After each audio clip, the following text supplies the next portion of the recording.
Hai guys, hari ini kita ada live buat Q&A. Buat teman-teman yang mau nanya nanti boleh langsung drop di kolom pertanyaan kayak gitu. Sambil nungguin yang lain juga, santai-santai dulu. Uh,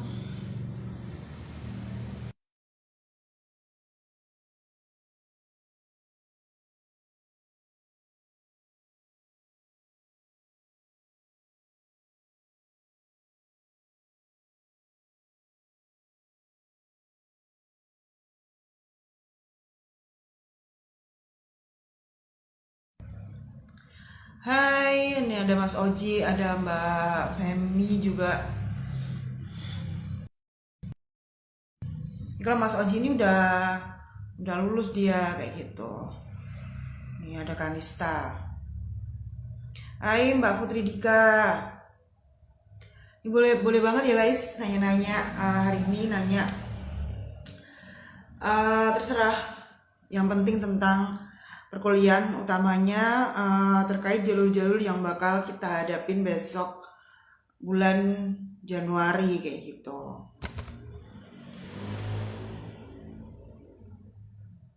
Sambil nunggu yang lain, kiranya teman-teman ada yang mau nanya langsung aja ditaruh di ini nih yang ada icon tanda tanya kayak gitu kan. Boleh banget langsung ditanyain di situ, nanti yang saya jawab. Menunggu yang lain. Kemarin ada yang nanya sih, Bu nanti pendaftarannya kayak KIP itu kita ngedaftarin sendiri atau gimana? Kalau yang KIP jujur li emang daftar sendiri kalian. Jadi nanti mungkin dari BK-nya bakal dikasih tutorial atau semacam woro-woro kapan tuh daftarnya, apa aja yang dipersiapin. Biasanya nanti ada dokumen yang dibagiin ke kalian kayak gitu. Jadi nggak usah takut juga kalau ketinggalan info, karena kalian nggak akan ketinggalan info selama kalian on terus di grup utamanya, di grup WA kayak gitu. Terus buat yang saya nyebutnya tetap SNMPTN ya, kayaknya saya nyebut SNBP tuh agak-agak kaku. Jadi saya nyebutnya tetap SNMPTN. Nanti SNMPTN tuh kalian daftar sendiri guys. Jadi sekolah itu hanya mendaftarkan di data-data siswa yang masuk eligible atau enggak. Jadi nanti setelah sekolah ngedaftarin kalian di sistem namanya PDSS, nanti di bulan Februari kalian daftar sendiri untuk klik prodi. Loh Bu, terus apa yang kami lakukan di bulan Januari? Jadi di bulan Januari nanti teman-teman semuanya kelas 3, kelas 12 bakal bikin akun. Jadi akunnya itu namanya apa ya yang tahun besok saya juga kurang tahu. Jadi itu semacam akun untuk ibaratnya itu kayak gerbang besarnya gitu loh. Kalau dulu namanya tuh akun LTMPT. Jadi nanti semuanya bikin akun LTMPT itu saat pengklikan SNMPTN masuk lagi di akun LTMPT, baru kalian ngeklik prodinya. Begitu juga dengan SBMPTN atau UTBK. Jadi semuanya tuh harus punya akun besarnya itu. Nah besok tuh akunnya apa saya juga kurang ngeh sih. Besok tuh namanya akunnya apa, karena belum ada sosialisasi resmi terkait pendaftaran dan lain sebagainya gitu. Terus boleh pilih prodi lintas jurusan, insya Allah seperti itu, bebas merdeka bertanggung jawab.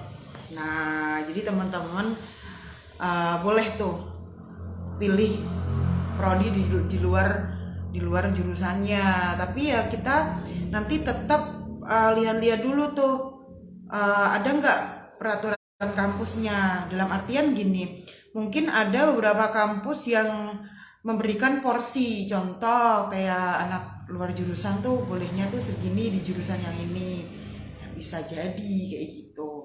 Pokoknya nanti teman-teman update terus ya, update terus info-infonya kayak gitu. Hai Zaki boleh banget nanya Zak, apapun boleh tanyain.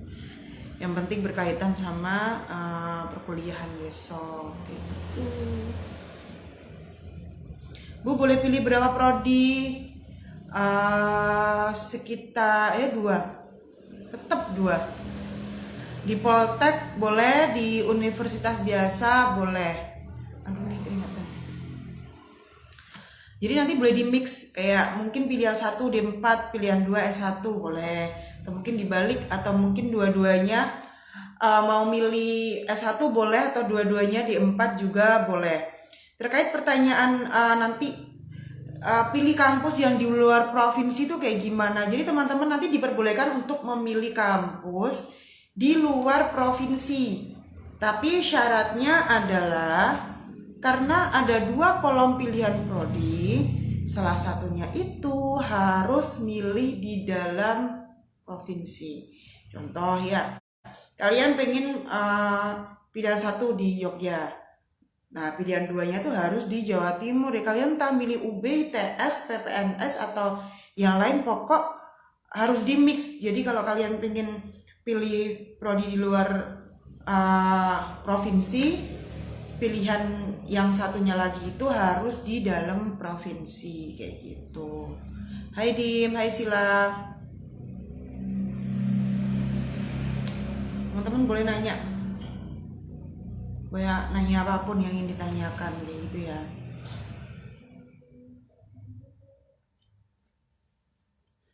Jadi insya Allah saya bakal sering-sering bikin live, tapi nggak lama-lama kayak gitu ya. Jadi bentar-bentar tapi sering kayak gitu.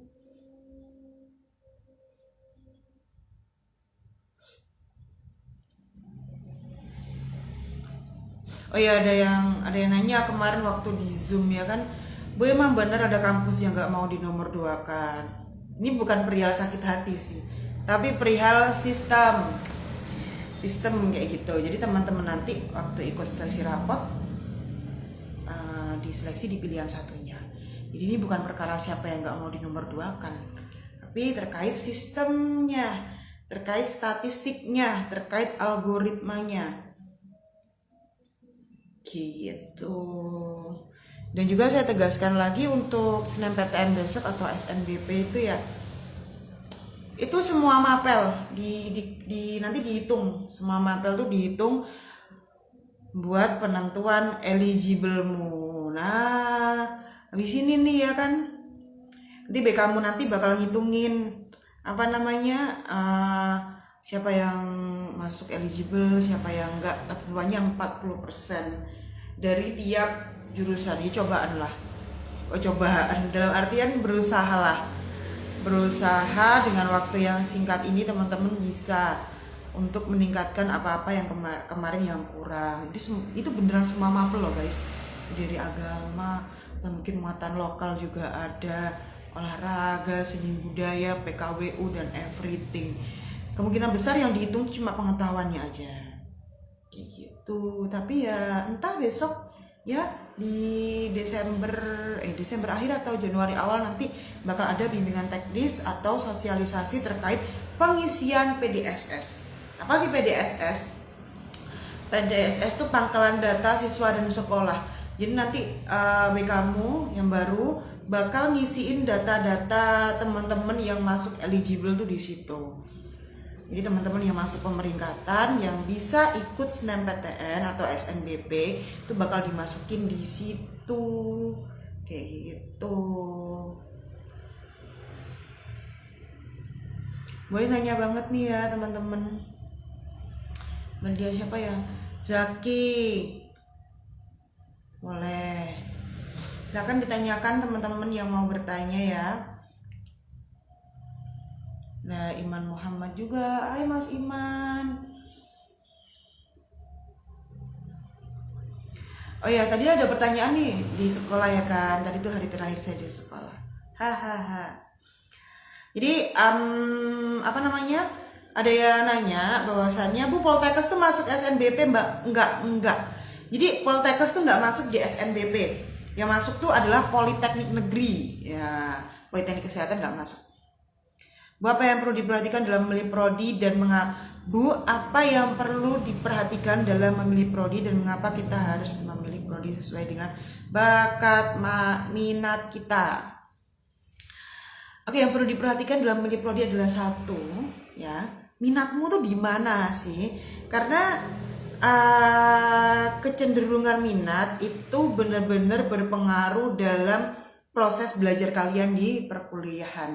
Ibaratnya kalian suka dulu, kalian curious dulu, kalian ingin tahu dulu tentang hal ini, maka apa-apa yang ada di prodi itu akan menjadi menarik buat kalian, akan menjadi sesuatu yang baru.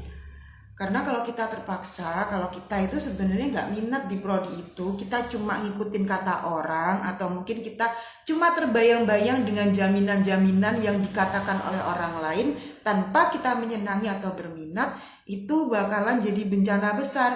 Karena apa? Motivasinya itu nggak dari dalam dirimu sendiri, kayak gitu. Tidak hanya tentang minat, tapi bisa jadi pemilihan prodi itu berasal dari keresahanmu ingin mengubah suatu hal. Contoh nih, kamu ingin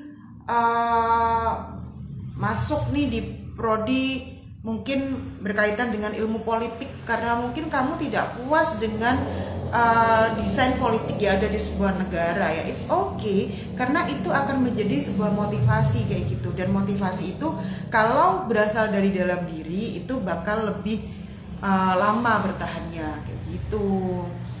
Bayangin aja deh kalau kita tuh nggak suka sama suatu hal tapi kita paksain buat suka, pasti hatimu tuh terbayang-bayang sama yang kamu sukain, pasti terbayang-bayang banget. Bu, angkatan ini nggak ada yang di Semarang, belum tahu sih, saya keburu pergi soalnya. Doain aja ada ya. Rosidana, Ayah, hai Ayah, hai Mbak Niken. Jadi gitu guys, buat teman-teman yang sekarang tuh lagi bingung kayak apa sih minatku, kalian tuh nggak perlu yang mikir banget apa sih minatku, itu nggak perlu. Jadi kalian coba ya diem, maksudnya tuh meluangkan waktu gitu ya, nggak usah main HP. Kalian diem terus kalian tuh tanya ke diri kalian sendiri kayak mungkin Zaki ya kan, Zak, kamu tuh suka apa sih sebenarnya? Dan itu tuh kamu tulis aja, tidak harus tentang pelajaran loh ya, apapun yang kamu sukai itu kamu tulis aja. Bahkan perihal ngejulitin orang tuh bagi saya adalah sebuah minat yang bisa mengantarkanmu ke prodi yang ingin kamu jalani. Contoh nih ya, orang julid tuh sebenarnya kan perhatian dia ya, jadi kayak aduh suka banget ngejulitin orang, kayak dia tuh teliti gitu loh guys buat melihat apa-apa yang ada di orang lain. Nah, itu bisa jadi satu modal kalau dia ini ingin masuk prodi yang membutuhkan ketelitian lebih, contoh ya kesehatan. Tapi bukan berarti julid itu harus dipertahankan, enggak, tapi dialihkan kepada perilaku yang lebih baik kayak gitu. Itu boleh banget ya. Jadi satu, kalian tulis minatmu, yang kedua kalian tulis resahmu tuh apa. Itu guys. Boleh lagi yang nanya itu diklik di icon ini ya, di icon tanda tanya tuh. Ada tanda tanya di situ. Itu guys.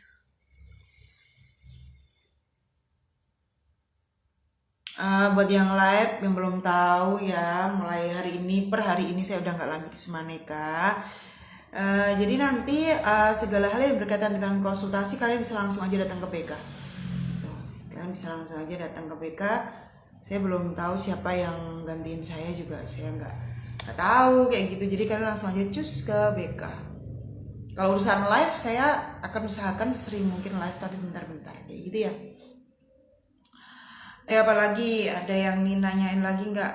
Silahkan ditanyakan. Silahkan ditanyakan guys. Oh iya, yang mungkin berkaitan sama kemampuan orang tua ya kan. Saya mau ngomong ke kalian deh soal hal ini tuh. Saat-saat ini nih, ini adalah saat yang bagus buat kalian itu belajar memahami situasi dan mencoba untuk mix and match, atau mencoba untuk matchingin antara keinginanmu dengan keadaan yang kamu punya kayak gitu. Yang baik menurut orang lain itu tidak selalu baik buatmu. Yang baik itu berarti cocok, bukan baik yang dipaksakan. Contoh nih ya, orang tuamu mungkin mampunya nyekolahin kamu tuh di Kediri sini ya. It's okay, it's not a problem. Toh di Kediri juga ada kampus negeri. Ya, dengan kasus itu, coba orang tuamu bisanya kuliah kamu di Kediri, ya, tanpa beasiswa ya, nyekolahinnya di Kediri tanpa beasiswa.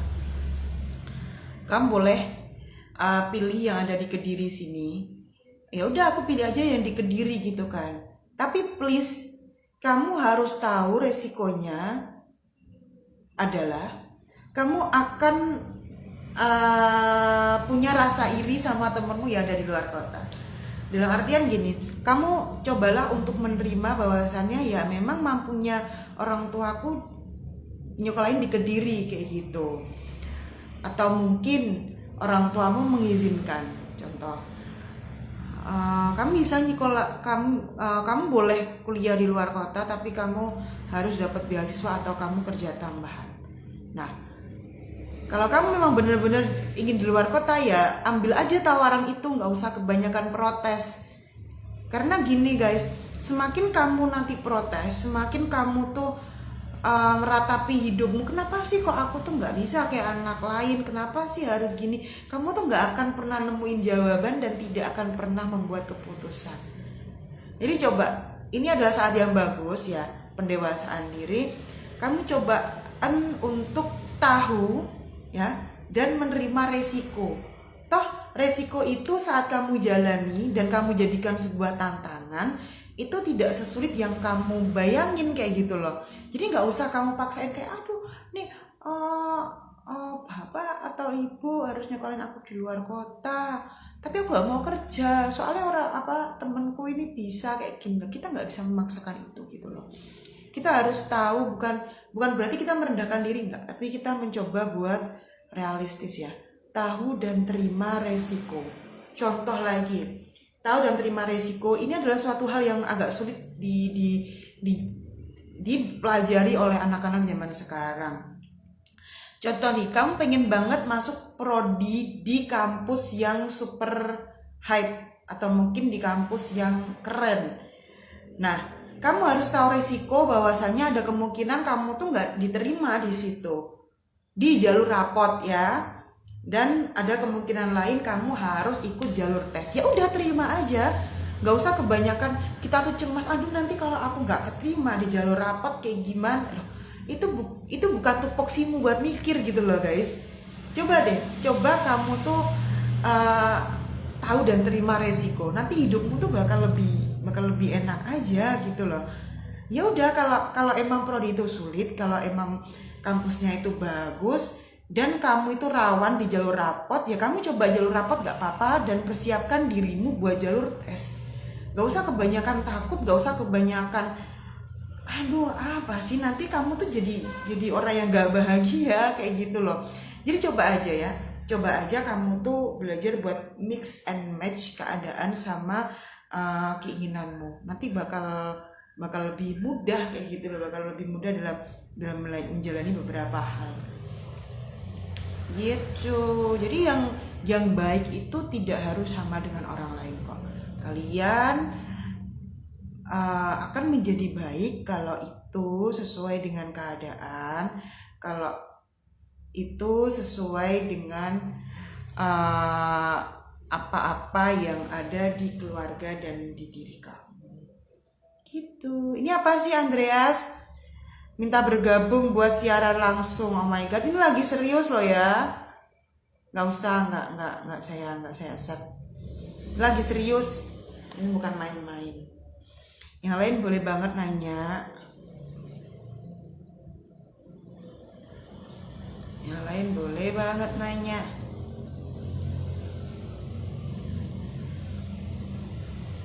Yang lain boleh banget nanya, nanti saya jawab.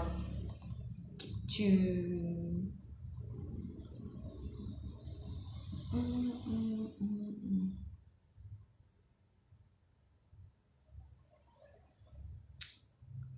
Hai Mbak Intan.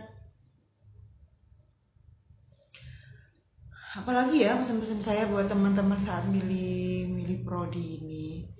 Oh iya ya, tadi ya menanggapi tentang mix and mix and match. Kayak gitu adalah kita belajar menjadi orang yang sadar diri. Sadar dirinya gitu, gini loh sadar dirinya tuh. Coba kalian itu saat milih prodi atau jurusan itu nggak usah menjadi orang yang terlalu pakem ya. Ini alternatif buat teman-teman yang overthinking banget dalam milih prodi kayak gitu. Coba aja gini, kan prodi yang kamu pilih kan bisa jadi ada di kampus lain yang mungkin tidak se-hype, tidak serame kampus yang kamu inginkan. Kamu boleh kok bukan menurunkan sih sebenarnya, tapi mensubstitusi, mengganti prodi yang kamu pilih itu di kampus yang lain. Nah, toh nanti mata kuliahnya itu nggak jauh beda, meskipun ada perbedaannya, tapi itu tidak jauh beda, kayak gitu. Dan juga ini bisa dipelajari buat teman-teman yang mungkin nih kalian ambis banget buat masuk suatu prodi. Saya sarankan daripada kalian masuk prodi yang tidak kalian inginkan, biar sekedar oke deh masuk kayak gitu kan ya, lebih baik kalian gap year. Itu saran saya, karena gap year itu benar-benar menantang, dan gap year itu menurut saya adalah ladang belajar yang lebih luas, karena kalian di situ banyak tantangannya banget kayak gitu loh guys. Daripada kalian milih prodi asal-asalan pokok keterima 4 tahun loh ya, kalian belajar di prodi itu yang mungkin ada kemungkinan kalian akan menyukai prodi itu, tapi ada kemungkinan lain kalian juga akan tersiksa di situ kalau kalian nggak ada pengendalian diri untuk menerima.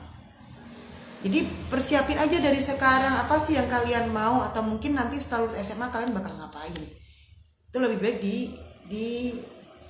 dipersiapin. Karena kalau enggak, aduh, sumpah, jangan pernah lakukan hal-hal, ini pesan saya ya. Habis ini kita selesai karena udah jam 4. Pesan saya buat kalian, 1, jangan pernah melakukan suatu hal hanya karena omongan orang lain. 1. Yang kedua, jangan pernah melakukan satu hal hanya karena ingin dipandang sama kayak orang lain. Jangan pernah lakukan itu. Yang ketiga, jangan pernah memilih prodi atau melakukan sesuatu hal hanya karena kalian ingin memberikan penghiburan buat diri kalian. Contoh nih ya, penghiburan tuh kayak gini loh. Yos, aku udah dapet prodi nih, tapi sebenarnya prodi itu tuh bukan prodi yang kalian inginkan. Kenapa orang-orang bisa melakukan hal itu? Ya karena biar sama aja. Dalam hatinya kayak gitu. Secara tidak sadar, karena selalu ingin sama kayak orang lain, jadinya kesusu kayak gitu loh guys. Jadi ya udah deh. Nah, secara nggak sadar tuh kayak gitu.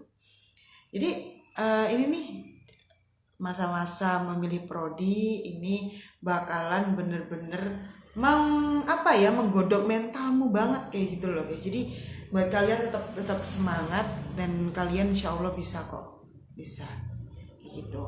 Ini masa-masa untuk pengelolaan emosi dan lain sebagainya kayak gitu. Oke deh guys, karena udah mau jam 4 ya kan, saya tutup dulu. Besok-besok kalau ada live saya info lagi. Oke guys.